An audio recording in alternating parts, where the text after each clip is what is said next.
comme à notre habitude, une mitzvah de la paracha, mais en particulier une mitzvah qui est foncièrement liée, je dirais, à notre époque, puisqu'elle concerne la façon de s'habiller et le rapport qu'il y a entre la façon dont les habits du Kohen Gadol, ou les habits des Kohanim qui sont décrits dans la paracha que nous allons lire Shabbat prochain, paracha de Tetzavé, peuvent être lus avec une vision particulière à l'époque actuelle.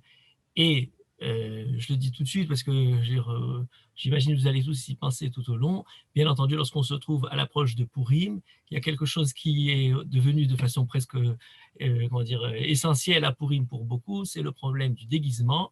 Alors, la façon de s'habiller, de changer d'habit, je ne vais pas parler de ce sujet, même si à nombreuses reprises, le problème, l'idée du déguisement pourra se trouver derrière notre sujet, et peut-être à la fin, s'il reste encore un peu de temps, quelques mots là-dessus.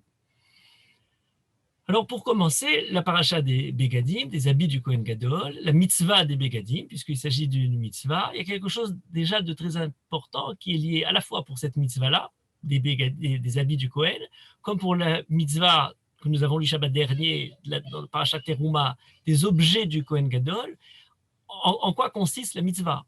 Est-ce que la mitzvah est dans le fait de construire ces objets? Et la mitzvah est dans le fait de confectionner les vêtements, comme on semble le lire dans la paracha, ou la mitzvah doit être comptée dans le fait de porter les vêtements?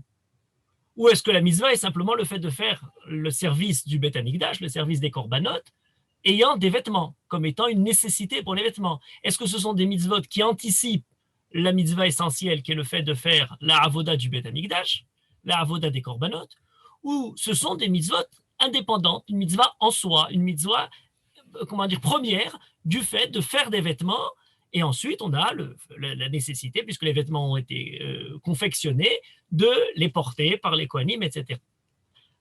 Une première position très intéressante, même si souvent on la connaît moins parce que son œuvre a moins été connue, en tout cas en ce qui concerne les mitzvot, notamment son livre de Sefer HaMitzvot n'a été publié qu'il y a 2 ans, juste un peu avant que le Corona ne commence, Rav Saadia Gaon, un des fondements de de tous les Chachamim qui ont suivi le Talmud. Fin du 9e siècle, début du 10e siècle, d'Égypte, il a été reçu à Bavel, est devenu Gaon à Bavel, et il a écrit plusieurs œuvres liées aux mitzvot. D'une part, des azharot, c'est-à-dire de façon poétique, sous forme de vers, le recensement de toutes les mitzvot, les 613 mitzvot, qui ont été longuement expliquées, notamment dans une grosse œuvre de 3 volumes par un des Chachamim plus récents. Et récemment, comme je disais tout à l'heure, on a son livre de Sefer HaMitzvot lui-même. Et ce qui est très intéressant, c'est que Rav Saadia Gaon partage les mitzvot pas de la façon dont on a l'habitude de partager. Par exemple, nous, on parle des mitzvot assez, mitzvot lota assez. C'est la façon de présenter les mitzvot du Rambam. Chez Rav Saadia Gaon, il considère qu'il y a 200 mitzvot assez la yehidim, pour les particuliers, par chaque individu, 277 mitzvot lota assez pour les individus. Et puis après, il y a d'autres catégories dont on a moins l'habitude. Il y a 71 mitzvot qui concernent la justice, le bet din, la punition, la façon de régler tout ce qui concerne les affaires de la justice. Il les met dans un état intermédiaire entre les individus et la collectivité. Et il finit son ordre des mitzvot en présentant 65 parachiotes. Ce qu'il appelle parachiotes, ce sont des mitzvot qui incombent à la collectivité dans son ensemble, à l'ensemble du peuple juif, et non pas simplement aux individus. Un exemple très simple, par exemple, la mitzvah Som Tassim Alecha Melech. Le fait de devoir placer un roi, une autorité politique, c'est quelque chose qui incombe à l'ensemble du peuple juif. On verra ensuite la façon, le meilleur système approprié pour appliquer cette mitzvah. Eh bien, la mitzvah des habits du Kohen Gadol, des habits des Kohanim, est évoquée dans le dernier groupe, celui de ces parachiotes, la parachia Samerbet. Donc, cette mitzvah qui incombe à l'ensemble de la collectivité, c'est une mitzvah collective. Et il s'agit de confectionner les habits du Kohen Gadol. La conséquence, c'est qu'on aura des habits qui pourront être utilisés par les Kohanim. Mais en fait, de la même manière que c'est le peuple juif dans son ensemble qui doit construire un Beth Amikdash, avoir les objets qui sont à l'intérieur du Beth Amikdash pour pouvoir faire la avoda du Beth Amikdash, de la même manière, c'est à l'ensemble de la collectivité, de l'ensemble du peuple juif, de pratiquer, de confectionner ces habits pour que les Kohanim puissent finalement faire la avoda. Effectivement, les habits sont une condition nécessaire pour le Kohen de s'habiller pour faire la avoda, mais en ce qui concerne le Kohen individuel, sa mitzvah sera de faire la avoda. Par contre, ce qui concerne la collectivité, c'est de lui donner les moyens, notamment les habits, pour pouvoir pratiquer la avoda. Et d'ailleurs, la Gemara, dans Masechet Zevachim, nous dit Bizman she begadim alehem, keunatam alehem. En begadim alehem, en keunatam alehem. C'est par le fait d'avoir leurs habits, eh bien, les habits font le Kohen de la façon que, ayant ces habits fournis par la communauté, il peut pratiquer la avoda, sans lesquels il ne pourrait pas faire en aucune façon la avoda. Donc, il n'y a pas de mitzvot assez ou de mitzvot lota assez liés aux vêtements en ce qui concerne le Kohen. La mitzvah concerne à les confectionner, et le Kohen, d'après Rav Sadia Gaon, a le devoir de faire la avoda. Et effectivement, si jamais il fait la avoda sans ses bégadim, alors il serait comme quelqu'un qui n'est même pas un Kohen qui ferait la avoda, puisque n'ayant pas ses Kohanim, il perd son rôle, sa fonction de Kohen. On a un peu dans cette direction-là, le Ramban comprend la position de Baal Halachot Gedolot, qui dit que le fait de s'habiller avec les vêtements, du point de vue du Kohen individuel, n'est que Hercher de la avoda, n'est qu'une manière de permettre la avoda, mais n'est pas en soi une mitzvah indépendante dans le fait de s'habiller en ce qui concerne le Kohen individuel. Moi, je présente ces positions pour commencer, parce que on a le Rambam et le Sefer HaChinuch qui suit le Rambam, qui considère une mitzvah tarasé qui concerne les Kohanim de s'habiller avec les Bigdei HaKehuna. Vous voyez que c'est très important cette nuance. Est-ce que l'habit est une mitzvah qui incombe à la communauté, à la collectivité, à l'ensemble du peuple? C'est quelque chose de collectif et le Kohen y participe? Ou est-ce que le fait de s'habiller, c'est une mitzvah qui incombe à l'individu? C'est chacun qui s'habille. Et pour le cas du Kohen, il doit s'habiller d'habits particuliers pour pouvoir remplir sa mitzvah. De la part du Rambam, on a l'idée qui met en avant la mitzvah de faire la avoda avec les bégadim. Et donc, on a la mitzvah de la avoda et une mitzvah indépendante, les chavod ou tifaret, d'avoir cette... les chavod ou tifaret, la gloire, la splendeur apportée par les Bigdei Kehuna.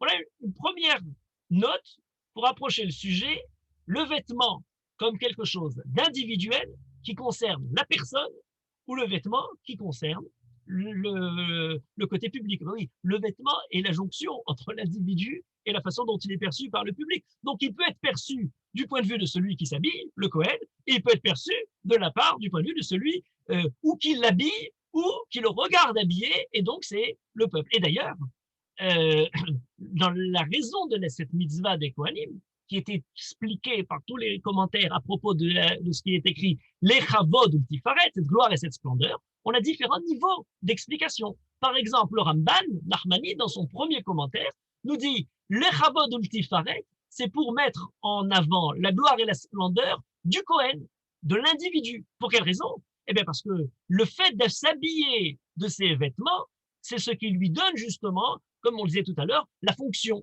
qui donne justement la splendeur associée à la fonction de cette personne-là. Et le Rabbi Avraham Ibn Ezra rajoute de l'Ibn Etrégel en disant Sheyit pa'aru hakohanim bahem, les Romat Israël. C'est ce qui permet de distinguer par l'habit, par ce vêtement, les Kohanim. Donc les Chavod ou le Tifaret, c'est la splendeur des Kohanim qui sont de là distingués par le vêtement, à la différence du Ham Israël.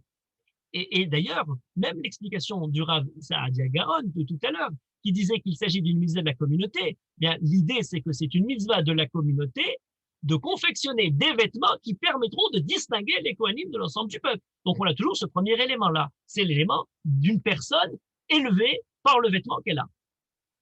Le Rambam, dans le Sefer HaMoreh, me dit, c'est vrai que c'est les Kohanim, mais c'est les Kohanim dans un contexte particulier. c'est les Romemut Habayit, c'est le lieu du Beth Amikdash qui crée la Avodat Hashem dans le Beth Amikdash et qui crée donc la fonction de ceux qui font la Avodat dans le Beth Amikdash. C'est par le respect, la splendeur et la gloire du temple, du Mishkan, que le vêtement est nécessaire, et d'ailleurs on va le voir tout à l'heure, est nécessaire lorsqu'on est présent pour le Kohen dans le Beth Amikdash. Donc c'est pas la personne simplement qui officie dans le Beth Amikdash, c'est le lieu lui-même qui a un peu de la splendeur, de comment dire, de sur terre la plus élevée qu'on puisse imaginer.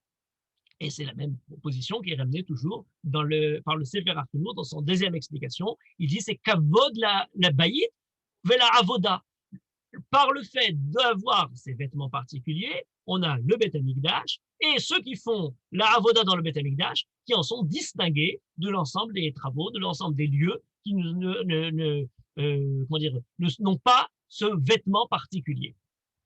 Le Ramban, dans une deuxième explication, rajoute un troisième niveau, c'est plus simplement le Kohen, c'est plus simplement le lieu et la fonction qu'il remplissent, mais c'est dit, les Chavod Hashem, Shiu Tiferet Ozam. Eh bien oui, on monte dans cette avancée, dans cet élan de l'homme qui se revêt de Gadim pour être dans un lieu particulier et officier une fonction particulière et qui finalement donne la magnificence et la gloire et la splendeur à Akadosh Baruch Hu, Tiferet Ozamo Ata. On nous parle de Mikdasho lorsqu'on nous parle justement de Akadosh Baruch Hu. Et tout ce qui amène comme gloire et splendeur à l'homme n'est qu'une retombée, qu'une dérivée de la présence d'Akadosh Baruch Hu. L'endroit du Mikdash est grandiose par la présence d'Akadosh Baruch Hu. Et donc de ce Kevod Hashem, Tiferet Hashem, on arrive la grandeur du temple et la grandeur de ceux qui font le service à l'intérieur, qui officient à l'intérieur du temple. Et le Sefer Achinour conclut un peu tout ça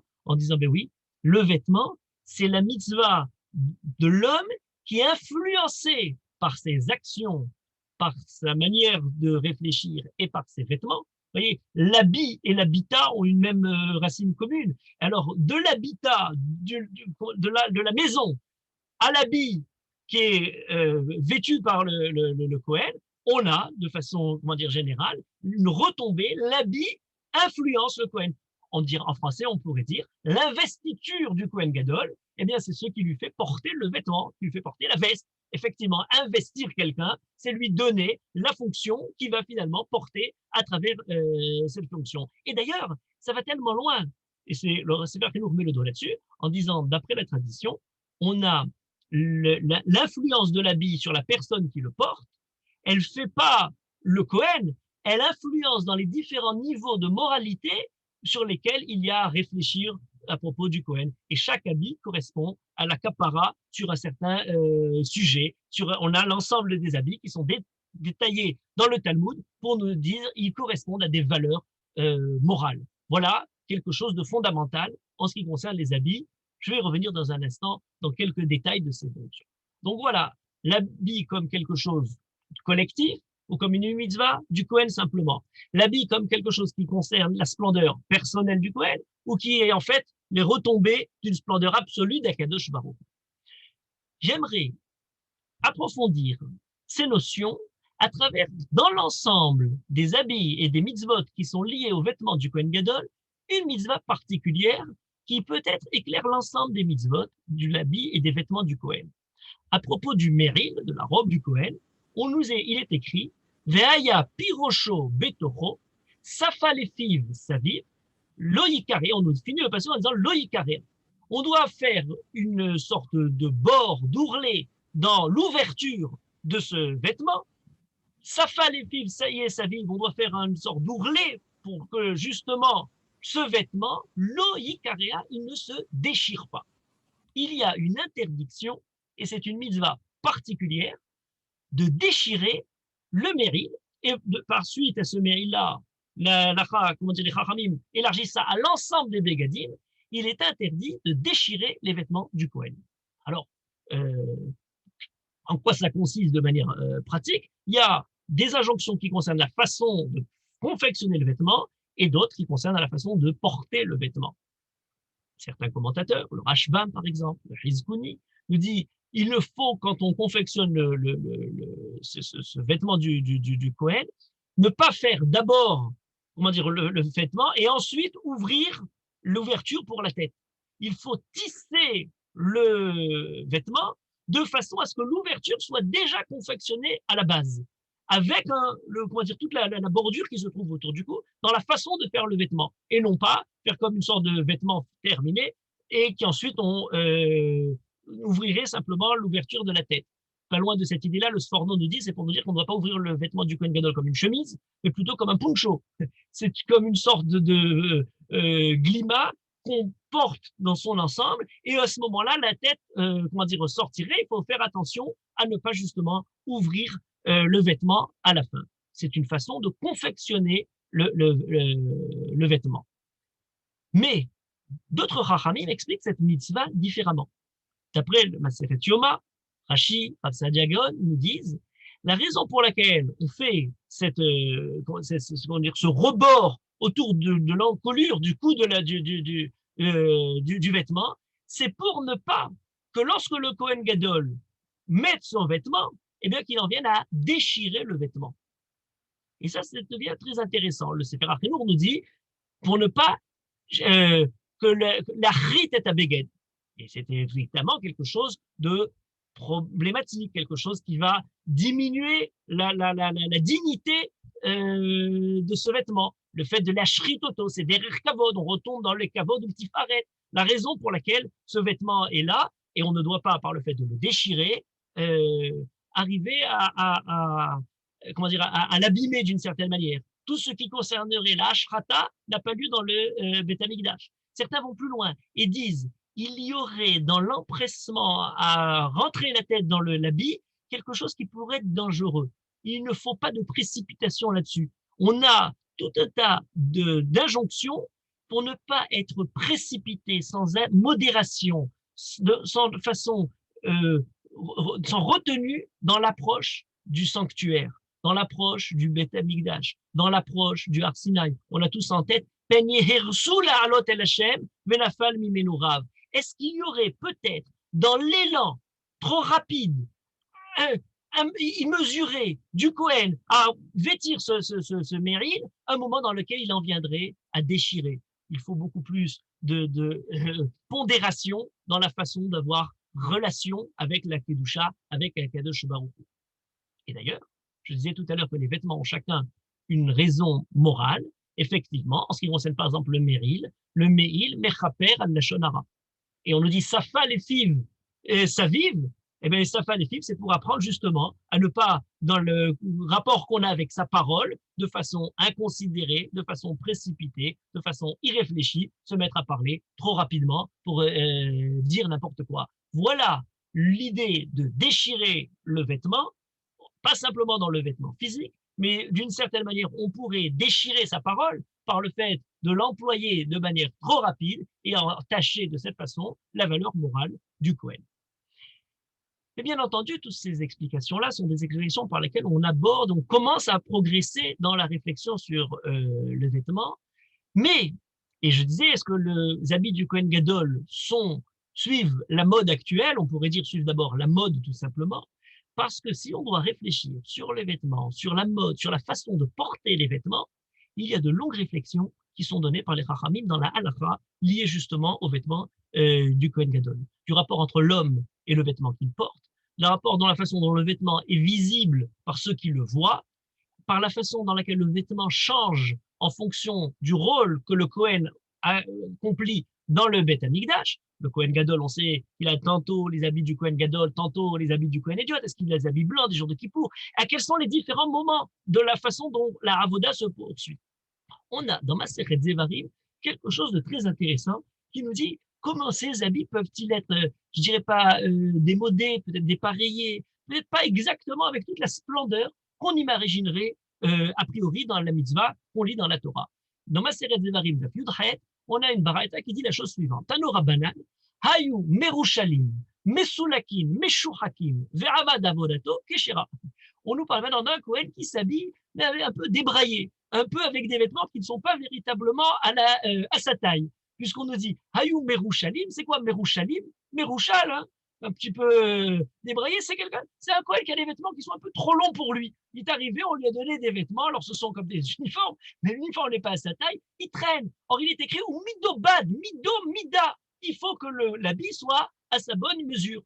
Eh bien, on nous dit, même s'ils sont merouchalim, ils sont un peu trop longs, et il a fait la avoda reste keshera. Mais soulakin, c'est l'inverse, les habits sont un peu trop courts. Salka, c'est un habit qui monte. Alors donc, on a soit des habits trop longs, soit des habits trop courts, ils remontent un peu trop haut, soit meshourakim, ils ont été usés, il les a trop longtemps portés. Ce sont des habits qui sont, alors on sait qu'on les réutilise encore, il y a tout un sujet très intéressant pour une autre fois. Que fait-on des habits qui sont déjà usés?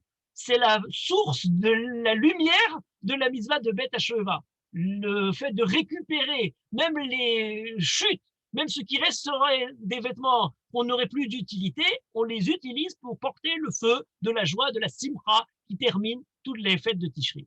En tout cas, on a à propos des bégadim, donc des bégadim merouchalim, des bégadim mesoulakim, trop courts, trop longs, des bégadim qui sont usés, des vêtements usés. Ce ne sont que des exigences a priori. Les chatechila, il faut faire attention. Bedi avad, im avad avodato, la Gemara nous dit, c'est pas les rikouva, c'est pas quelque chose qui est problématique. Par contre, la Gemara nous donne d'autres éléments. Elle nous dit, mais si par contre, il a mis 2 fois le même vêtement, deux avnetim, 2 ceintures, ou à l'inverse, il a oublié un des vêtements, il fait la avoda avec un vêtement en moins, donc soit en plus, soit en moins, ou il avait entre le vêtement et son corps une mechitza, une retia, quelque chose qui fait que le vêtement n'est pas véritablement posé sur sa peau. Si jamais les vêtements sont metouchtachim, c'est-à-dire sont entachés, vous pourrez dire metouchtachim, avec du tit, avec différents éléments qui se sont collés sur le vêtement. Ou alors, et c'est là ça se rapproche de notre sujet, mekouraïn, c'est-à-dire déchirés, ils ne sont plus les chavod ultifaret, si avec toutes ces formes-là, avad avodato, avodato pesula. Donc, si le Kohen a des habits qui ne sont pas véritablement à la bonne taille, ça va. Mais si ce sont des habits qui sont déchirés, ça c'est complètement passé. Et les Gemara, c'est-à-dire les Amoraïm, sur cette baraïta des Tanaïm, rajoutent des éléments. Et la halakha n'est pas posée de la même manière. On a une première position, Rav Yehuda Amar Shmuel, qui nous dit Merouchaline, quand ils sont trop longs, c'est cachère, d'accord, parce que tout est recouvert quand même. Mais Mesoulakin, si jamais ils sont trop courts, eh bien, la voda est psoula. Alors on dit, mais attends, dans la baraïta, on vient de dire que mes soulakim, s'ils sont trop hauts, ils sont keshirim. On nous dit non. Alors là, ça devient très intéressant. On nous dit non. Le vêtement lequel on a dit qu'il est trop court, il est kachel, c'est un vêtement qui lui-même a la bonne taille, mais quand il met sa ceinture, en serrant la ceinture, ça relève un peu le vêtement. Et du coup, objectivement, il correspond au Kohen, mais pratiquement dans la façon dont il est présenté devant le public, dans la façon dont il se manifeste, il est trop court. Il n'est pas réellement trop court, mais il est pratiquement, tel qu'il est vu, trop court.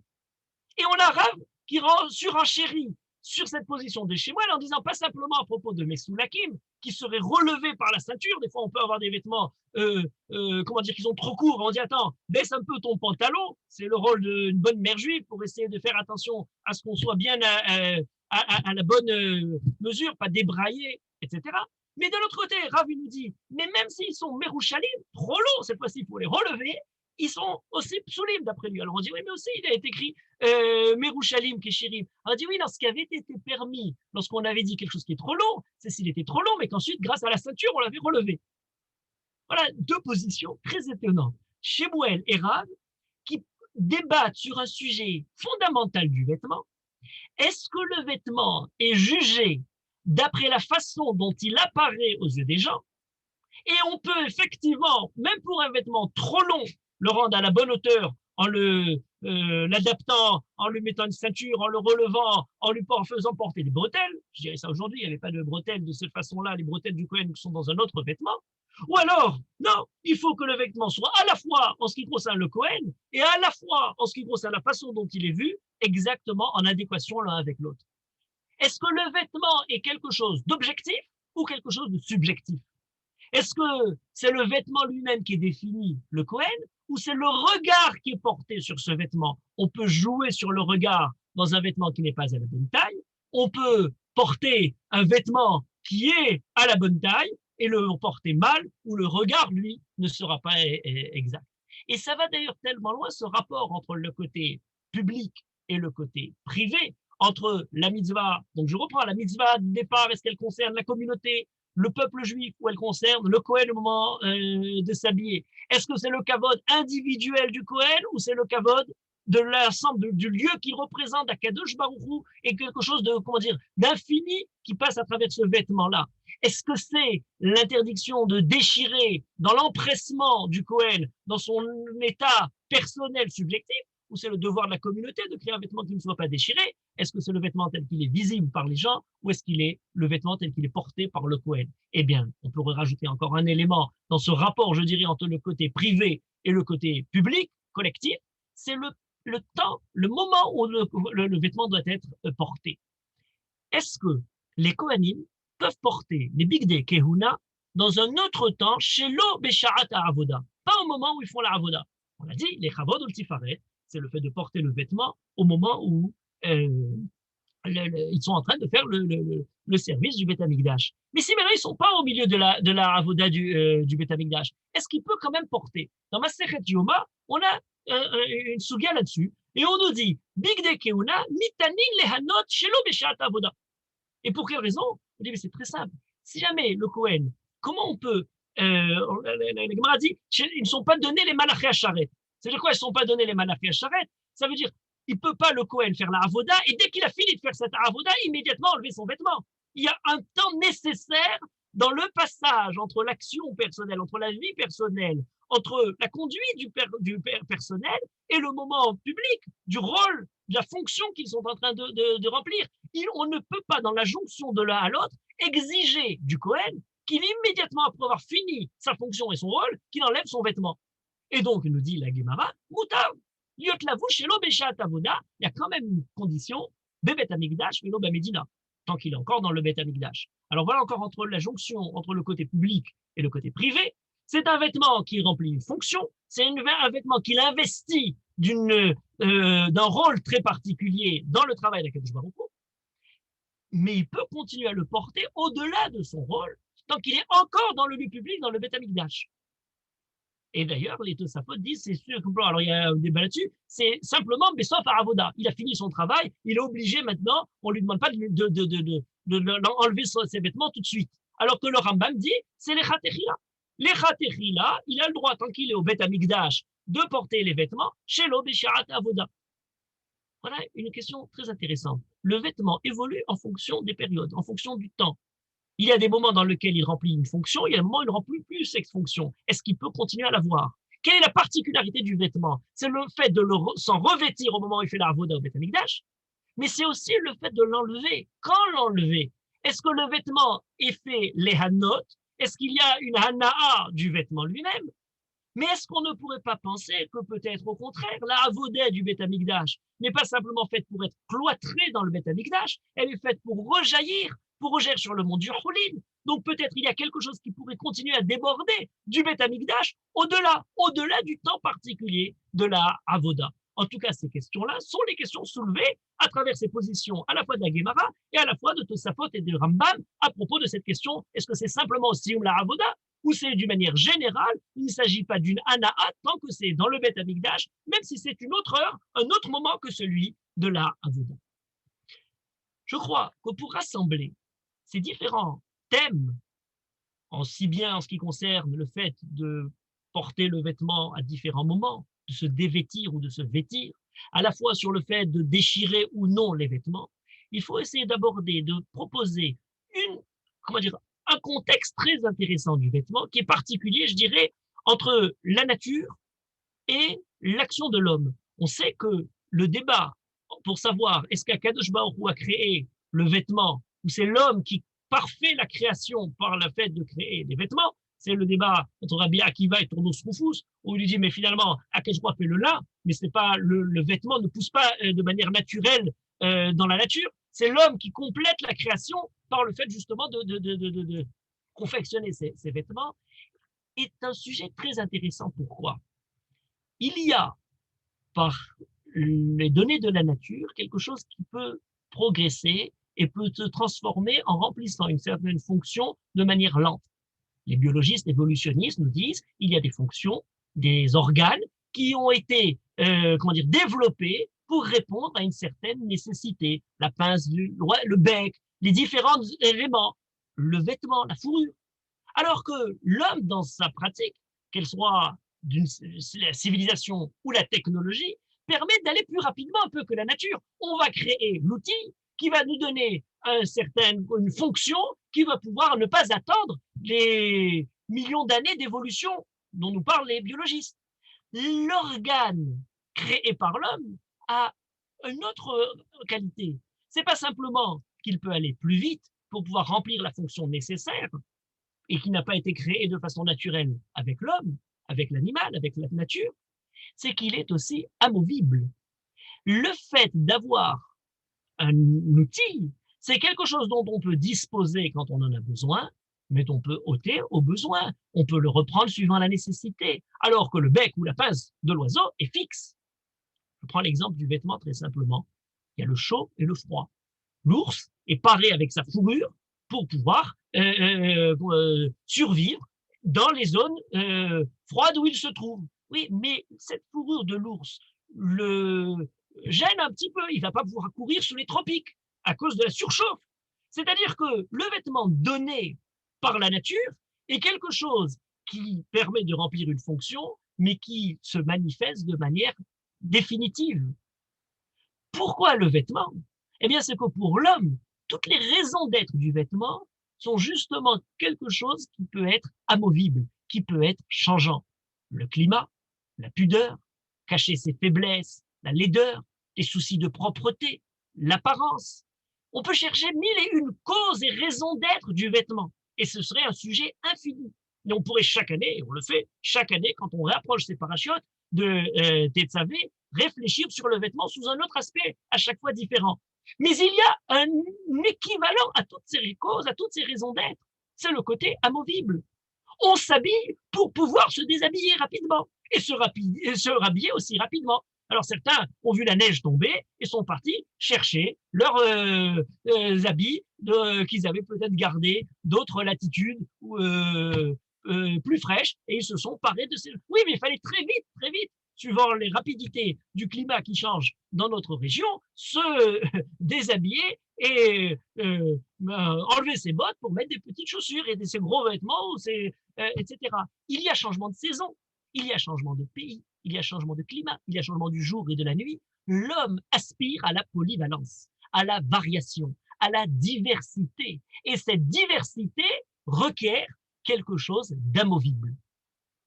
La disponibilité de l'outil vient d'une certaine manière d'une distance entre l'homme et l'objet, à la différence justement de la nature, qui lui est fixée, qui lui est imposée. Un peu d'ailleurs d'une certaine manière, on pourrait dire comme le langage, qui varie selon le besoin, le langage des vêtements, selon le message qu'ils veulent faire passer, selon l'humeur.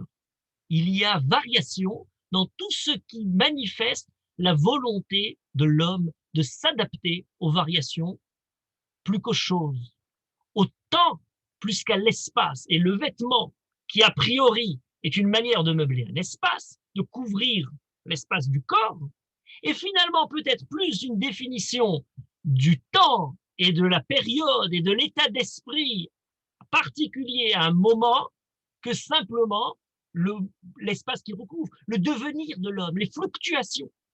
Il y a une très belle histoire.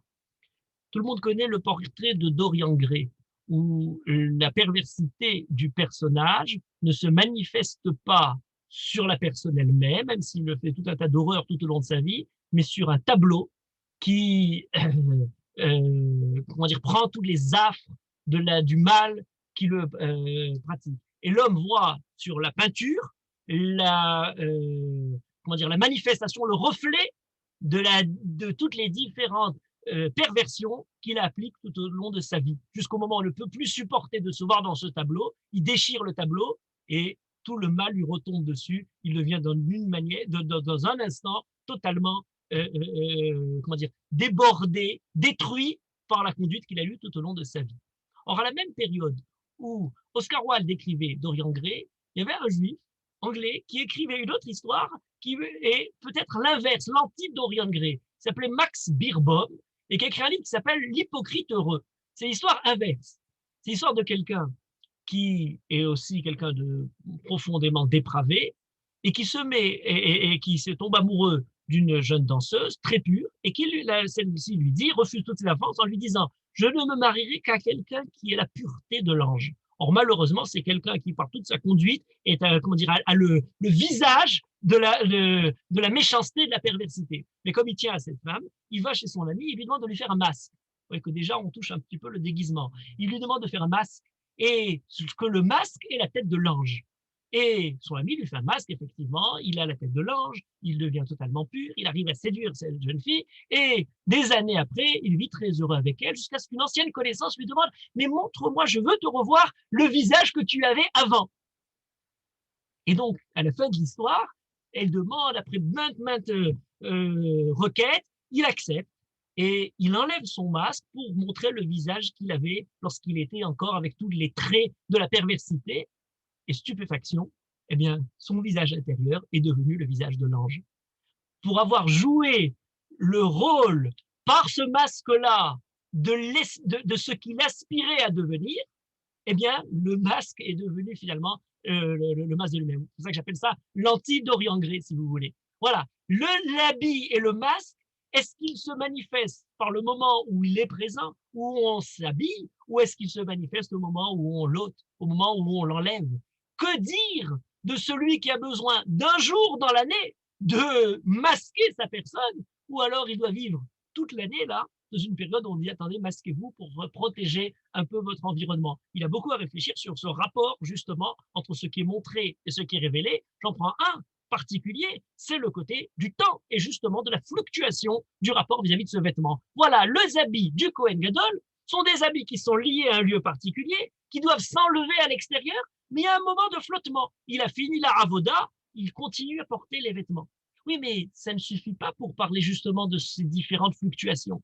Il y a quelque chose de particulier, c'est que le vêtement lui-même peut se déchirer. C'est-à-dire que l'habit lui-même peut, par l'usure, par le côté trop rapide, il va finalement être déchiré. Qu'en est-il de porter des vêtements déchirés? Et là, on touche à la mode la plus actuelle possible. Est-ce que le Kohen Gadol, on lui interdit de porter des habits déchirés? Alors, porter des habits déchirés, c'est un autre sujet. Et là, il faut en parler de manière très, comment dire, on pourra en parler très longuement. Je fais juste quelques bornes dans l'histoire des habits déchirés. J'allais dire presque que ça a des fluctuations au même titre comment dire, que les fluctuations dont on parlait récemment. Le vêtement lui-même change. Keshinou Yaderet, Ota Geveret, pas exactement.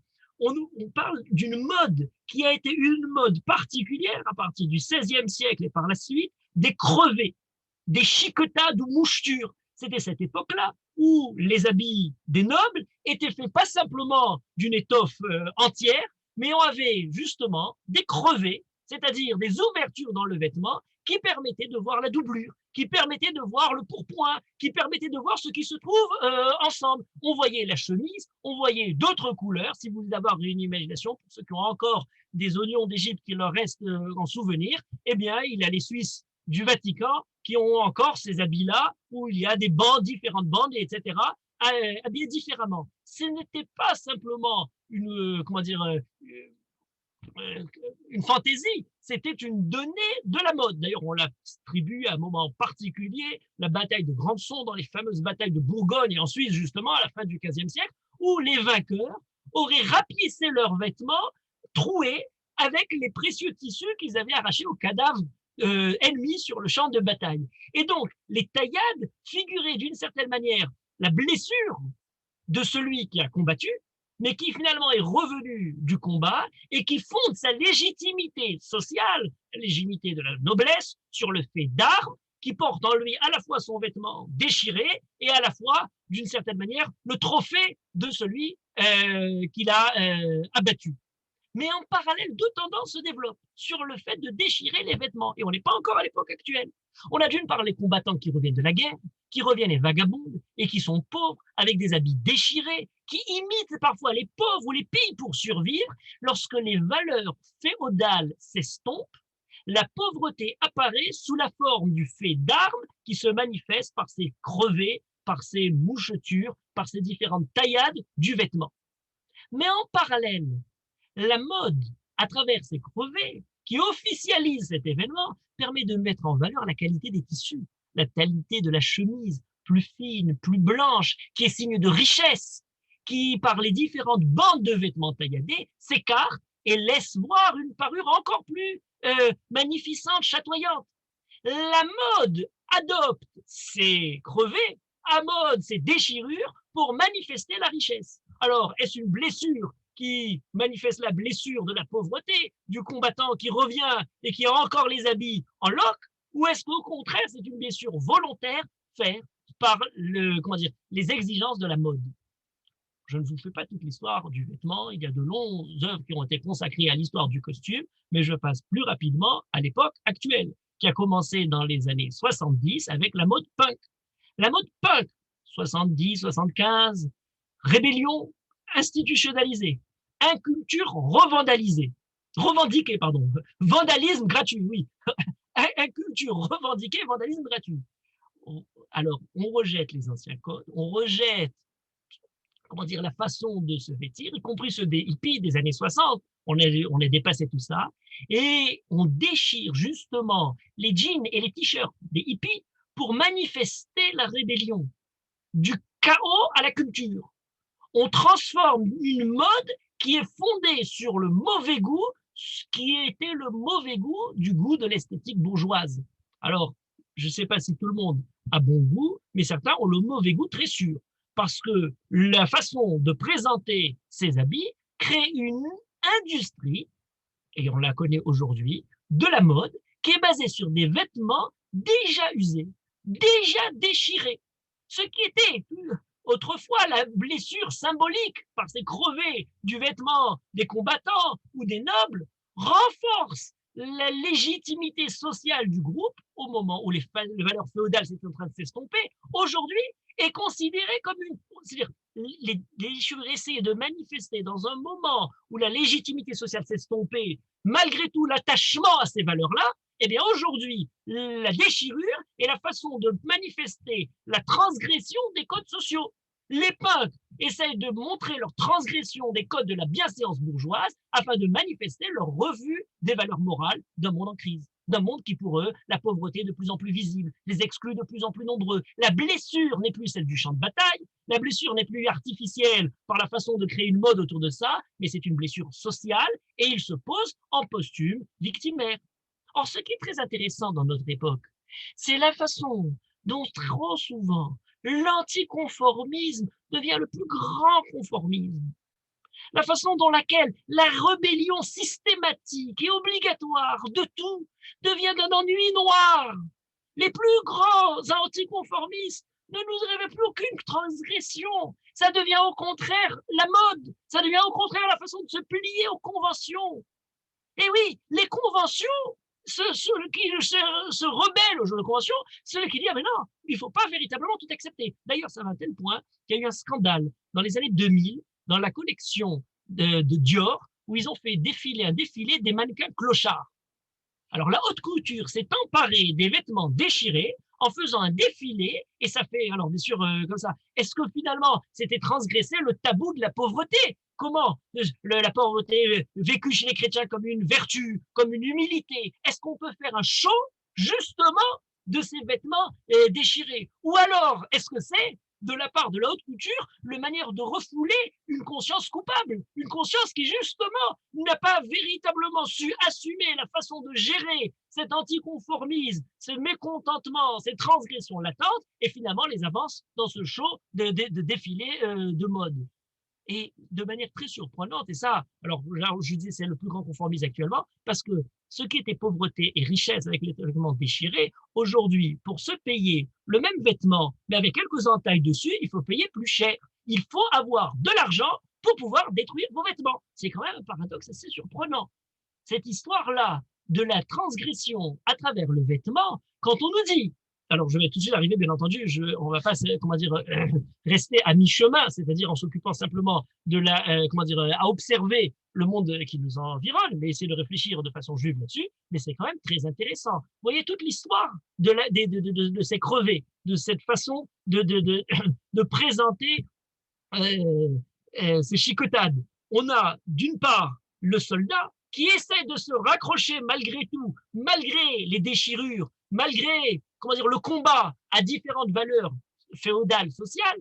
On l'institue dans une certaine mode qui permet de transparaître la richesse, malgré le fait que ce sont justement les plus pauvres qui sont les loqueteux. Et ensuite, par la transgression, on retrouve l'idée du vêtement déchiré pour essayer au contraire de remettre en question, et cette même remise en question de l'ordre social bourgeois perçu par ces rebelles est aussi récupérée par la haute couture pour nous en faire un show. Il y a quelque chose de très intéressant dans ces fluctuations de la façon de présenter la déchirure. Pourquoi c'est très intéressant? Parce qu'au niveau juif, lorsqu'on réfléchit à toute cette question-là sous un regard, comment dire, j'allais dire, qui voit depuis comment dire, ses origines dans l'étude de la Torah le problème de fait de déchirer ses vêtements. On a quelque chose d'incroyable. C'est un phénomène extrêmement présent. C'est un phénomène majeur, j'allais dire, presque de toute la Torah. Et ensuite de la halakha.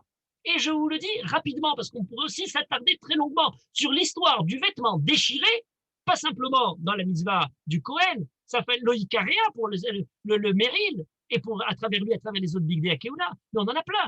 Alors, rapidement, il n'est pas dans l'ordre. Réhouven revient vers ses frères, Vaikra et Begadav, pour manifester la faillite morale de n'avoir pas réussi à sauver Yosef. Yaakov qui voit Yosef parti, Vaikra Yaakov Simlotav, Vayasem Sak Bemotnav. David Ameler pleure la mort d'Avshalom, il est Koréra. Il demande que tout le monde soit Korim et Bigdem sur la mort d'Avner, Ben-Ner. Comment une vengeance injuste l'a tué. Elisha déchire son vêtement lorsque Eliaou le quitte. Il y a une mitzvah de Avelout. Et d'ailleurs, de manière très intéressante, on retrouve à propos du Kohen cette mitzvah-là, puisqu'on nous dit ou Vigdechem lotifromu. Alors voilà quelque chose de très important. Le Kohen, on a la mitzvah qui incombe dans certains cas, notamment la Avelout, notamment dans le rapport vis-à-vis de la mort, mais pour le Kohen, qui est détaché de la mort, qui ne rentre pas dans tout ce qui concerne la Touma, interdiction absolue de déchirer son vêtement. Il n'a pas commerce avec la mort, le Kohen, à la différence de tous les prêtres dans toutes les religions de l'humanité. Iov, peut-être le plus intéressant, à la fin du premier chapitre, par toutes les douleurs qui le touchent, Vaïkra Begadav. Encore une fois, il déchire ses vêtements. Et il dit, une phrase incroyable, Arom yatsati mi betanimi ve'arom ashuvelea. Je n'avais pas de vêtements en sortant du ventre. Voilà ce côté naturel. Il déchire le vêtement comme un retour à l'état premier embryonnaire. On n'a pas besoin de tous les différents attributs de la société, de l'humanité, de la vie, lorsqu'on est touché comme Iov dans sa chair. On a des halachot qui nous disent sur les shmuot raotrek, sur le fait d'entendre des mauvaises nouvelles, on nous dit, raconte Yeshua et Caleb, lorsqu'ils entendent la diba des Meragelim, Korim Simlotam, ils déchirent leurs vêtements en déchirant la supercherie de la trahison des Meragelim. Yiftar détruit son vêtement quand sa fille sort et est-ce qu'elle est en train de, elle va mourir, elle va pas mourir, on a différents commentaires là-dessus. En tout cas, quand il se sépare de sa fille. David, lorsqu'il entend la mauvaise nouvelle de la défaite de Shaoul à la guerre, déchire ses vêtements. Et quoi de mieux à l'approche de Pourim? Pas de parler du déguisement, qui est absolument inexistant dans Pourim, mais de Mordechai qui déchire ses vêtements lorsqu'il entend la xéra de Haman. Et qui fait, comment dire, suite à Yirmiyahu, qui, lorsqu'il entend que le roi brûle le parchemin, la Megillah, dans laquelle la destruction est annoncée, la prophétie de la destruction, il déchire son vêtement. Et on nous dit qu'il faut déchirer sur un Sefer Torah chez Nisraf. Il faut déchirer sur le temple qui est détruit. Et on pourrait passer encore, comment dire, un nombre incroyable de cas où les vêtements sont déchirés. Quel est le point commun à tous ces vêtements-là? Ces déchirures-là sont des déchirures au moment d'une brisure, au moment d'un malheur, et l'homme, par le fait de déchirer, accepte par la même, dans la douleur de l'événement, le digne d'Akadosh Baruch Hu. Il n'est pas mored, il n'est pas pour essayer de se rebeller contre qui que ce soit. Au contraire, lorsqu'il est touché de la façon la plus terrible qui puisse être, il déchire son vêtement et dit au même moment Dayan Haemet, et il bénit Akadosh Baruch Hu sur le Dayan Haemet. Cette idée-là est la façon de renverser totalement toute cette succession de pseudo-révoltes et rébellions bourgeoises à travers le vêtement en quelque chose de moral, en quelque chose qui manifeste la façon à travers le vêtement de manifester le moment, la disharmonie qui a pénétré dans notre monde, le moment de brisure qui mettrait en perte, à porte-à-faux, la présence de Shalom d'Akadosh Baruch Hu, la bonté d'Akadosh Baruch Hu. Iov ne comprend pas ce qui lui arrive et il déchire le vêtement justement pour ne pas se rebeller, pour ne pas blasphémer.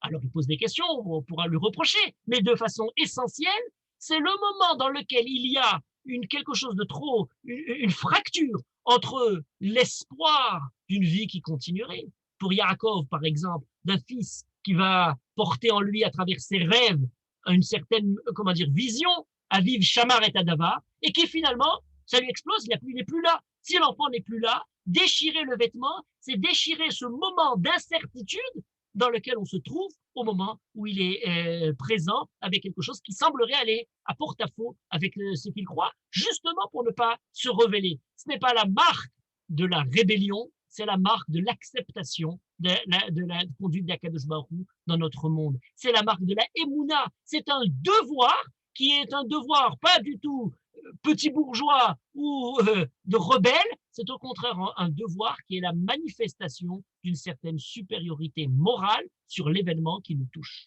Mais il y en a quand même d'autres. Et je voudrais en rajouter et conclure tout ça par quelques autres évocations de ces vêtements déchirés qui étoffe, j'allais dire, c'est le sujet, l'ensemble de notre propos. On a dans Masechet Chagiga une question très intéressante. Comment définir un shoté? Ezeu shoté gamour. Il y a des conséquences anarchiques à propos du shoté, de quelqu'un qui n'a pas totalement toutes ses facultés d'esprit, n'est pas véritablement avec sa santé mentale. Et alors, on donne différents éléments. On nous dit par exemple, Ayotse Yehidi Balayla, quelqu'un qui la nuit s'isole tout seul. Il est quelqu'un qui fait ça de façon récurrente pour des problèmes. Alors, pour chacun de ces éléments-là, on a différentes comment dire, justifications. Il a peut-être simplement besoin d'aller se promener pour aller essayer de digérer ou d'aller prendre l'air. Alors on dit non, Ayotse Yehidi Balayla. Ve'alan bevet akbarot. Là, c'est déjà plus problématique. Il va dormir la nuit avec, comment dire, entre les tombes. Il y a déjà quelque chose, on sent que la santé est en train comment dire, de le quitter. Alors on dit non, il est Yotse Balayla, l'an bevet akevarot, ou mekareya et kesuto. Il déchire ses vêtements. Alors là, il ne faut pas le prendre trop rapidement parce qu'on risquerait de porter atteinte à la santé morale, mentale de beaucoup de nos contemporains. Mais en tout cas, on nous dit, à mekareya et kesuto, si quelqu'un il déchire ses vêtements, cette volonté indomptée de détruire ce qu'il n'arrive pas à maîtriser, eh bien, on dit, à Mekeret Kismo, va mettre bête quand le machinot nimlo, il casse tout ce qu'on lui donne, il casse volontairement, de façon violente. Question en ce qui concerne la santé mentale de la personne. Mais c'est défini de manière encore plus raffinée dans un petit halakha de Shabbat, d'Ilchot Shabbat, on nous dit la chose suivante. On nous parle de Melechet Korea et Melechet Tofer. Alors, c'est un principe de halakha. Toutes les melachot de Shabbat sont des melachot qui ne détruisent pas le monde, sont des melachot constructives, des melachot par lesquelles la façon de construire le Mishkan a eu recours à ces différentes, la méthode melachot. Pourtant, il y en a certaines où on se demande, mais pourquoi ils construisent? Par exemple, à Coréa, on a Tophet, c'est celui qui coupe. Alors, on comprend bien, on rattache par la couture, on apporte quelque chose de constructif. Mais à Coréa, au contraire, c'est quelque chose qui déchire. On est justement dans la perte. On est dans celui qui déchire un peu tout. On est dans celui qui est en train de briser. Pourquoi est-ce que c'est une mélacha? Alors, la Gemara nous explique en nous disant non. Lorsqu'on nous parle de Coréa, c'est Coréa almenat litpor.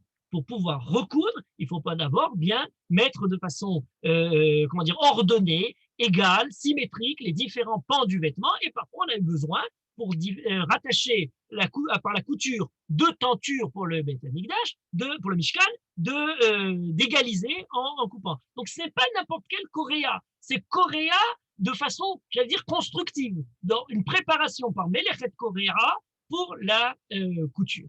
Et alors après, la Gemara nous pose, la Mishnah d'ailleurs, avant la Gemara, nous donne différents exemples. Et oui, mais c'est quelqu'un qui déchire le jour du Shabbat de façon inconsidérée. Par exemple, à Korea Bahamato.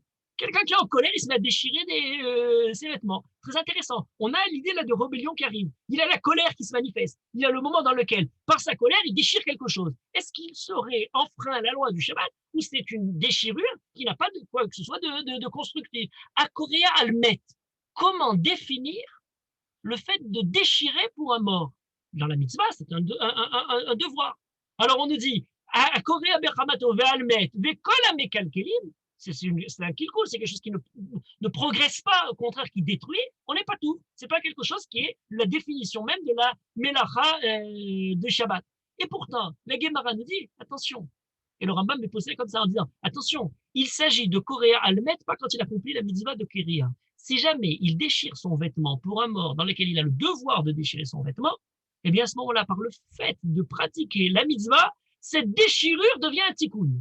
Il me dit, celui qui est en colère, ah oui, s'il est en colère, mais au moment où il arrive à déchirer son vêtement, il apaise sa colère, il y a quelque chose de constructif par là, et ça devient un tikkun. Alors, dans quel cas, la Gemara nous a dit que celui qui déchire parce qu'il est en colère, il sera justement patour, et ce ne sera pas un tikkun. On dit non, c'est quelqu'un qui est totalement tranquille, totalement calme, mais pour faire peur à son environnement, à son entourage, il joue la comédie de celui qui est en colère. Donc il déchire son vêtement pour l'Atil Emma al Benebeto. C'est quelque chose d'incroyable. Si vous remarquez le raffinement par lequel tous ces cas-là définissent des degrés dans la façon de déchirer, la déchirure qui est constructive pour pouvoir recoudre, la déchirure qui apporte quelque chose moralement à la personne qui le fait, qui lui essaie de justement lui passe un petit peu son énervement, la déchirure qui arrive pour un mort, mais ce n'est pas le mort dont il a le devoir qui lui incombe, il manifeste là simplement une douleur pas liée à une mitzvah, ou alors c'est simplement une déchirure qui est une comédie. Ah non, une comédie, il n'y a plus, le kéria devient un kilkul. C'est quelque chose d'incroyable. Définition de la kéria, de la déchirure, comme étant un tikkun ou comme étant un kilkul. Est-ce que déchirer ses vêtements, c'est la crise d'une époque, la crise d'une génération, c'est vivre dans une ambiance générale de shmuarara, de chorban? Est-ce qu'il y aurait quelque chose qui peut revenir, qui peut se développer, qui peut malgré tout donner un espoir, malgré cette kéria? Est-ce qu'il y aurait du tikkun derrière tout ça? On a un passage majeur qu'on a lu justement hier dans la Haftara, qui est majeur pour comprendre toute cette affaire. C'est le passage de Shemuel, encore une fois, qui est avec Shaoul, et là, on nous décrit la brisure du royaume, donc de tout ce qu'il y a de plus, politique, général. Vaïsov Shemuel la Lechet. Shemuel se retourne après avoir grondé Shaoul pour tout ça, pour avoir épargné Amalek. Et on nous dit, Vaïchazek bichnaf merilo vaikara. Il a attrapé le vêtement, le bout, le pan de son vêtement, et il l'a déchiré. Et là, la subtilité du passouk, la merveille de la Torah, le côté infini de réflexion qui nous est évoqué à travers ça, eh bien, c'est qu'on ne sait pas qui a déchiré le vêtement de qui. On nous dit, va il sauve chez Shemuel la lechet. Shemuel s'en va. Et alors, est-ce que, comme nous dit Rashi, le pshat du passage, c'est que comme Shemuel s'en va, Shaoul le voyant s'éloigner de lui, ça retombe sur Shaoul, qui est coréen, qui déchire le vêtement de Shemuel pour l'empêcher de partir. Il s'accroche encore à Shemuel, celui qui lui a donné la royauté, celui qui avait cru en lui, celui qui maintenant le quitte. Et Shaoul, en s'accrochant au vêtement de Shemuel, eh bien, le déchire. C'est la déchirure qui se produit entre Shaoul, qui reste et qui est perdu par rapport à la royauté, et Shemuel qui s'en va. Voilà une lecture. Rachidi, c'est le pshat. Mais on connaît bien sûr toute l'explication du Midrash. Dans le Midrash Shemuel, on dit il y a deux positions chez l'Amoraïm. C'est Shemuel qui est coréen, pas Shaoul. Et alors, dans une position, c'est Shemuel qui est coréen, qui déchire le vêtement de Shaoul, pour lui montrer par la déchirure du vêtement que le royaume lui échappe, que la royauté ne va pas continuer avec lui. N'oublions pas que David avait déchiré aussi le vêtement de Shaoul lorsqu'il était dans la grotte. Et c'est que c'est le signe justement que, d'une part, David a voulu montrer qu'il était soumis à Shaoul, mais est-ce que c'était pas aussi une sorte de manière prémonitoire l'idée que le Malchut est Nikra à Shaoul? Mais la deuxième possibilité du Midrash, c'est Shemuel qui est coréen, mais pas le Méril de Shaoul, et le Méril, le Kenaf Méril Atzmo. Shemuel se déchire son propre vêtement. Vous voyez, il y a trois positions différentes. Shaoul détruit le vêtement de Shemuel, Shemuel celui de Shaoul, Shemuel le sien propre. Et il nous dit le Midrash, pour justifier pourquoi Shemuel se déchirait le vêtement, Sheken derech hatzadikim liot mitzta'arim beshara she'em neti'atan meshubahat. Shaoul est, comment dire, la création de Shemuel, l'amour de Shemuel, il l'a, comment dire, c'est lui qui l'a fait avancer, c'est lui qui lui a donné la Meloucha. Et au moment où Shaoul en est destitué, eh bien, Shemuel porte en lui un peu cette douleur, cette déchirure de celui dans lequel il avait tellement cru, aujourd'hui, en est perdu. Et il déchire son propre vêtement parce que c'est une déchirure intérieure. Le vêtement déchiré, et le vêtement de la politique, le vêtement du royaume, du pouvoir qui est déchiré, ou c'est le vêtement intérieur de l'espoir que Shemuel, du prophète, qui avait mis dans Shaoul, qui maintenant est déçu. Est-ce que c'est son monde intérieur? Est-ce que c'est le monde extérieur? On a commencé par le côté privé et le côté public. Et bien voilà que la déchirure, est-ce que c'est une déchirure intérieure et privée? Est-ce que c'est la déchirure dans les affres d'une conscience? Ou c'est la déchirure publique d'un royaume qui est en train de se déchirer, de Shaoul, qui va plus tard se déchirer entre lui et lui-même, puisqu'on va voir finalement la coupure même du Malchut du Ram Israël. Il y a un dernier élément par lequel j'aimerais conclure tout ça, c'est un petit vêtement, une image tellement merveilleuse qui porte tout le personnage de Shemuel. On nous parle du Me'il Katan Taraseno Imo. Shemuel, lorsqu'il est amené par sa mère, justement, pour officier dans le Mishkan, alors c'est pas Cohen, Lévi, etc., on a un petit mairie, un petit vêtement, et on nous dit d'ailleurs Miyami, Miyamima, le Midrash nous dit oui, ben, l'enfant est au Mishkan, et bien chaque année quand elle revient, l'enfant grandit. Et comme je disais tout à l'heure, il faut changer le vêtement. Le vêtement est quelque chose qui se met. Eh bien, la mère, cette dévotion, cet amour incroyable pour la Avodat Hashem, elle fait chaque année un vêtement à la taille de Shemuel qui grandit.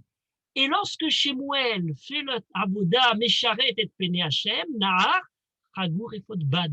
Et on imagine que ce Ephod Bad, c'est le petit Méril que la mère, dans sa déchirure d'un enfant qui est élevé aux plus hautes aspirations, c'est Navi, Mesharet et Hashem, Mechal Hashem. Et elle, dans l'amour personnel intérieur de Hana, on ne peut pas ne pas être touché par ça. Mais ce qu'on oublie, ce qu'on ne voit pas toujours, derrière ce petit vêtement, c'est que lorsque Shaoul, justement, est dépossédé de Shemuel, lorsque Shemuel disparaît et Shaoul croit encore pouvoir être attaché à lui, il va chercher la Baalat Ov, la Indor, Pythonis d'Andor, et il fait revenir à travers elle, est-ce que c'est réel, est-ce que c'est imaginaire, les Parchanim ont un débat là-dessus, le personnage de Shemuel. Et lorsqu'elle voit ce personnage de Shemuel, dans la vision décrite par le Passouk, on nous parle de Ish Zaken Olé, Vehu Roté Merid. Il revient comme d'entre les morts, dans une vision d'autres temps dont on ne sait même pas d'où elle arrive, Roté Merid. Il a encore ce Me'il, et Rachid nous dit, le Me'il chez Ayaragil Ilvosh, le Me'il qu'il avait l'habitude de porter. Ce Me'il que peut-être il s'est déchiré lorsqu'il voit Shaoul qui a failli à son rôle, eh bien, nous dit Rashi, il était Ragil Ilvosh, Pekar Nikba. Est-ce que ce Me'il n'est pas l'image même, pas simplement de son vêtement, mais de son âme profonde qui est déchirée dans les hautes aspirations qu'il avait dans sa vie? Meloucha, Kehuna, Nevia, Navi, on retrouve Eliaou, Elisha. De la naissance jusqu'à la fin, est-ce qu'on peut déchirer quelque chose et est-ce qu'on peut garder cette chose-là entière? Est-ce que la mitzvah de l'Oïkara, qui concerne l'habit, le col, l'enverture du mérite du Kohen Gadol n'est pas beaucoup plus profonde que tout ça? Est-ce qu'elle n'est pas le signe d'une nefesh kéroua, d'une âme partagée, brisée, déchirée, comme tous les mouvements contestataires semblent l'évoquer? Et est-ce que pour nous, notre rôle profond n'est pas de savoir comment faire la avoda, les charrettes et Hachem, en essayant de continuer à recevoir d'Akadosh Baruch Hu l'harmonie d'un monde qui n'est pas déchiré malgré les affres qui le touchent, malgré les différents aléas d'une histoire qui parfois le ramène avec en cri et fureur. Vihi noram Hashem alenu, ve'asem lecha shalom. Est-ce qu'il y a la possibilité d'aspirer, comme on nous commençait notre étude, les chavod ou tifaret, pour ce côté magnifique des habits du Kohen Gadol, et de continuer à voir Manaé à Kohen Gadol, Ashrera, Aïn Ra'ata Evele. Est-ce que le fait, cette vision incroyable est une vision qui est comme un point de départ? Est-ce que c'est une vision comme une aspiration à laquelle on tend? Est-ce que malgré les différentes déchirures de la vie, de l'histoire, des aléas, de Amalek, de la façon dont on entrevoit les difficultés que Kadosh Baruch Hu nous envoie, on manifeste malgré tout l'harmonie profonde et le shalom auquel on espère toucher.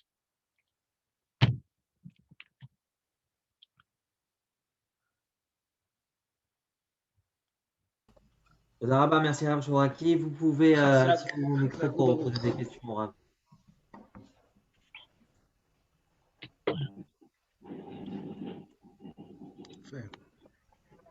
Exactement. Juste un Moi, petit j'ai mot une question. quand même. Oui. J'ai une question, Rav Chouraki. Pourquoi est-ce qu'il n'y a pas eu autant d'ouvrages comme Shmirat HaLashon, à propos du Lashon, par exemple? Pourquoi est-ce qu'il n'y a pas eu autant de législation contraignante, puisque apparemment c'est la société qui a cette responsabilité, en tous les cas quant aux habits du Kohen Gadol? Pourquoi est-ce que la société aujourd'hui, société juive basée sur la Torah, ne légifère pas davantage, ne rentre pas dans le débat du vêtement normatif? Pourquoi est-ce qu'on accorde autant d'importance au Lashon, par exemple, et moins au Beged, moins à la mode qui a tant d'implications dans la conduite de Ham Israël? Oui. Alors, comment dire, vous fixez comme une donnée qu'on accorde moins d'importance. La réflexion qui concerne les lois de la Tzniut, bien entendu, vous a pas échappé, c'est entièrement des réflexions qui sont liées à ce sujet-là. Mais on considère, alors 2 points. Premier point, on considère que l'idée de Tzniut précède son apparence extérieure, et c'est d'abord un état d'esprit, et parfois le côté, je dirais, pointilleux, simplement sur le côté extérieur, en oubliant la disposition morale qui précède, est aussi quelque chose simplement d'artificiel. Donc, on parle de la parole comme étant quelque chose qui manifeste, le côté moral profond, et qui aussi a des retombées sur le vêtement. Ça, c'est première idée. Deuxième idée, on n'a pas simplement de la Tzniut, mais on a une règle profonde de l'Am Israël. Et je vous renverrai à quelque chose que vous connaissez sûrement. C'est la lettre qu'a écrit le Rav Kook à l'organisation Betzalel lorsqu'elle s'est créée dans les dans les années 20. Et le Rav Kook disait la chose suivante: l'art ou il y a aussi la couture, etc., essaye de se manifester sans aucune limitation, c'est montrer la liberté de l'artiste, la liberté créative, alors que dans la Torah, on considère qu'il y a de liberté que dans, malgré tout, une certaine mesure. Et notamment, et c'est l'exemple même qui est évoqué par le Rav Kook dans cette lettre, dans les grottes Areaya, où il dit la chose suivante: dans le vêtement, on a quelques données, par exemple de la Tziout, par exemple du Sharatnez, on doit faire, etc. Mais on a la possibilité de manifester aussi sa créativité. Et contre ceux qui perçoivent la liberté comme étant quelque chose qui est, une liberté absolue, la véritable liberté perçue par la Torah, c'est justement une liberté au milieu d'une contrainte.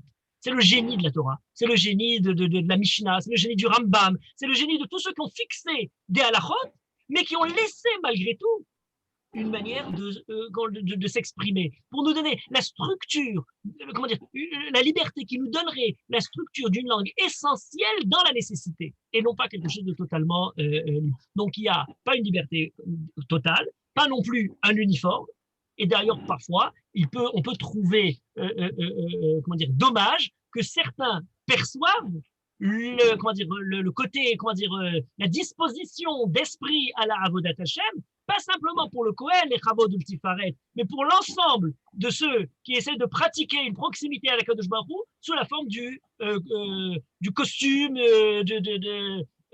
qui serait identique pour tout le monde. Non, Akadosh Baruch Hu a créé des couleurs, Akadosh Baruch Hu a créé des formes, Akadosh Baruch Hu a créé une palette de créativité. C'est à nous le devoir d'être à la mesure et d'être à la hauteur de mériter le monde riche et chatoyant de couleurs. Et comme on est passé du noir et blanc à la télévision en couleur, on peut passer aussi du monochrome à la variété et la palette de couleurs qu'Akadosh Baruch Hu nous a donné. Pourquoi se contenter simplement du noir et du blanc? C'est dommage. Bonsoir Rav. Une question qui m'aidera à répondre à ma petite fille.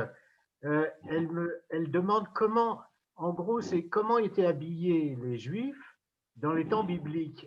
Pas du Kohen Gadol, mais un peu tout le monde. Quel était le style d'habit? On ne sait pas. Enfin, moi, je ne sais pas. Ouais, bon, ça, c'est pas très grave. Vous allez voir les images qu'on a de Baba Salé, les images qu'on a des Djelabiot, ils sont restés, ça c'est le Rafou qui l'écrit.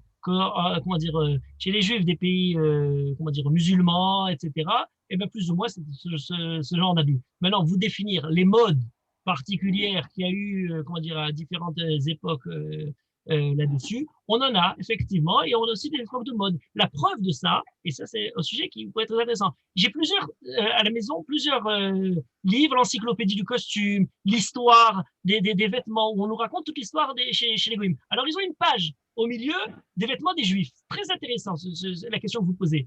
Et quand ils nous parlent des vêtements des Juifs, de quoi ils nous parlent? Des habits du Kohen Gadol. Alors, on a pour tous les peuples, pour toutes les régions, les habits régionaux, les habits de ceci, les habits de cela.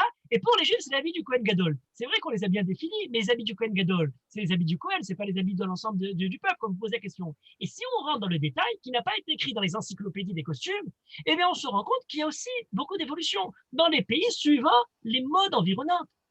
Suivant les façons. À l'époque romaine, on nous parle de sandales, mais sandales, c'est quelque chose qu'on connaît de l'époque romaine. On nous parle de Nahal d'autres époques, parce que c'est quelque chose. Vous comprenez qu'on a aussi cette question. Et ce qui a été évoqué dans la question qui a précédé, en ce qui concerne pourquoi la Torah ne donnerait pas des lois extrêmement précises pour le vêtement de chacun, c'est que dans la mesure des fluctuations, pas simplement cette fois de la géographie, mais du temps, eh bien, on a gardé les lois des mitzvot qui concernent les vêtements. Je prends l'exemple le plus classique, c'est le Shatnez, bien entendu. On aurait le deuxième, le plus classique, c'est l'Arba Knafot. On sait comment faire et les garder disposer aux différentes modes. Donc, il faudrait, et certains m'ont fait savoir que ça a été depuis déjà quelques années ouvrir une section, Toranite, je ne sais pas, de Betzalel, pour faire les réflexions sur la mode, sur le costume, sur le vêtement, sur l'art, inspiré par les quelques éléments qu'on a de halakha, mais la grande richesse de créativité que l'homme peut apporter. Voilà, donc une réponse exacte, je dis de manière générale, pour reprendre ça, de manière générale, c'est plus ou moins les vêtements qu'on a, d'après les pays où ils se trouvaient. Donc ici, le Proche-Orient, ce genre de vêtements qui ont évolué. L'époque romaine, on a différents vêtements, etc. Et ensuite, entre parenthèses, c'est pas tellement plus différent que les vêtements qui se sont changés. Les Juifs d'Afrique du Nord, quand la France est venue, petit à petit, ils sont passés du vêtement indigène aux vêtements européens. Et on a des moments où on commence à voir ce genre de choses-là. Il y a une description très intéressante. Livourne, 19e siècle, c'est un carrefour. C'est l'endroit où se trouve, donc c'est un port de commerce. C'est là où les gens d'Orient arrivent pour arriver en Europe, etc. Et on a donc dans une même communauté tous les habits en même temps. J'ai là-bas l'habit européen, l'habit italien, l'habit d'Orient de l'Est, par rapport à ceux d'Afrique du Nord. Vous voyez, tous ces habits-là, d'une manière générale, les Juifs ont adapté les habits environnants en gardant les prescriptions de la Torah qui se trouvaient là-dessus.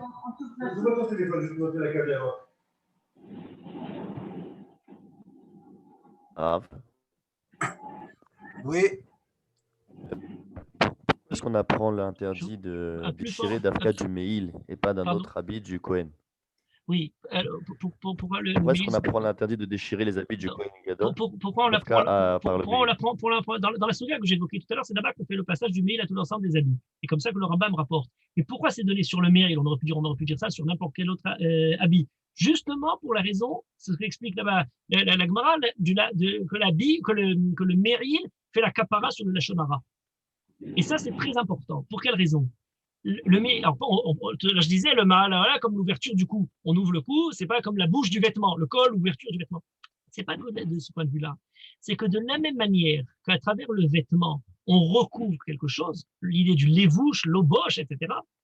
Ou alors, bogeg, on connaît tous ce genre comment dire, d'étymologie. Eh bien, de la même manière, on a dans la parole la manière d'habiller notre pensée, de présenter ce qu'on a de façon, comment dire, de manière directe.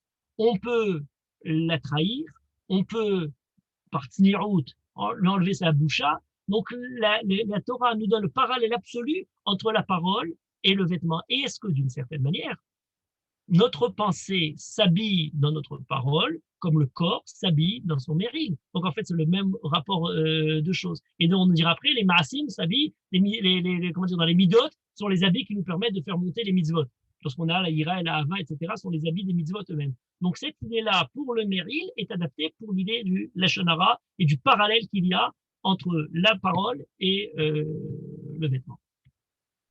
Pourquoi est-ce que pour le Kohen Gadol, on parle du Begadim, racine bogat, qui veut dire trahir, une trahison? En quoi c'est une trahison? Ça trahit quoi? Non, la réponse est très simple, c'est le tikkun de la première Begida. Le tikkun est fait justement par cette Begida. On a la Begida à différents moments. Là, je veux dire, j'ai essayé de traiter simplement le problème de la déchirure des vêtements. Donc, c'est un point particulier dans le problème du vêtement, le Ikaria, etc. On pourrait, et d'ailleurs, Baruch Hashem, on espère vivre encore de nombreuses années pour étudier longuement les parachas de Tetzavé, entre autres, mais toutes les parachas en conscience, et on a encore d'autres sujets à traiter sur le vêtement. Et on pourrait faire l'histoire générale du vêtement, puisque dans l'histoire du vêtement, vous commencez, par le vêtement d'Adam Arishon, et c'est Akadosh Baruch Hu, les Kotunot, la Sefer des Begadim. Ensuite, on a les vêtements qui se promènent un peu tout au long du livre de Bereshit, des vêtements qui sont trahison eux-mêmes. Lorsqu'on parle de vêtements, par exemple, que Begadav Hamoudod, que Yaakov revêt ce de Esav, lorsque le vêtement de Yosef est, comment dire, le moment même de la trahison. Donc on a toute une série de vêtements qu'on est le plus clair, entre parenthèses, de trahison. On a Tamar qui s'habille, qui se déguise, le déguisement dans ce sens-là, pour justement dissimuler qui elle est. Regarde, chez Arizona, on pourrait le quitter très rapidement, et on arrive au Kohen Gadol, et on fait le tikkun de cette Megidda. Ce qui était censé être la trahison de la propre pensée, et bien peut-être d'une certaine manière, c'est pour ça que je racontais tout à l'heure l'histoire de Birbom, là, l'hypocrite heureux, où finalement peut-être à force de s'habiller d'un vêtement auquel on aspire, eh bien le vêtement transparaît sur la personnalité du Kohen Gadol. À force de faire attention à revêtir le corps, eh bien le Kohen Gadol fait attention, parce que le rôle premier, pas le Kohen Gadol, les Kohanim eux-mêmes, leur premier rôle est un rôle d'enseignant. Les Kohanim sont ceux qui enseignent au-delà des 2 semaines de l'année où ils sont au Beth Amikdash pour faire l'Avoda, ce sont les éducateurs du Ham Israël. Donc tout passe par la parole, et la parole qui doit être un exemple aussi. Donc une parole qui n'est pas pervertie par faites ce que je dis et non pas ce que je fais, et voilà le vêtement que je présente, et je suis à l'intérieur la crapule que je reste. Et c'est pour cette raison-là que chez les Goïms, ils disent le vêtement ne fait pas le moine, et chez nous on dit, oui, pour les moines peut-être, mais chez nous le vêtement doit finalement déteindre sur la nature du Kohen. Bien entendu, on a vu malheureusement des époques où il y a eu la Begida en question qui est restée, puisqu'on sait qu'à la fin du 2e temple, on a eu des Kohanim qui n'étaient pas méritants et qui avaient revêti l'habit du Kohen Gadol sans en être à la hauteur. Donc voilà plus ou moins Bonsoir Rav, je voudrais vous poser une question s'il vous plaît. Oui. Alors, pardon. Voilà, c'était juste pour savoir, je ne suis pas sûr de ma question, mais je voudrais savoir est-ce que le Kohen Gadol, lui, portait un habit en lin et en laine, mélangés, oui. alors que nous, on n'a pas le droit. Est-ce qu'on peut Absolument, oui, comprendre, c'est vrai, c'est cette, d'ailleurs, oui, absolument. cette opposition? C'est d'ailleurs une vous avez totalement raison, et c'est d'ailleurs comment dire, un des éléments dans le passage du Talmud que j'évoquais tout à l'heure, puisqu'on disait est-ce que le Kohen peut garder le vêtement même au-delà de la avoda.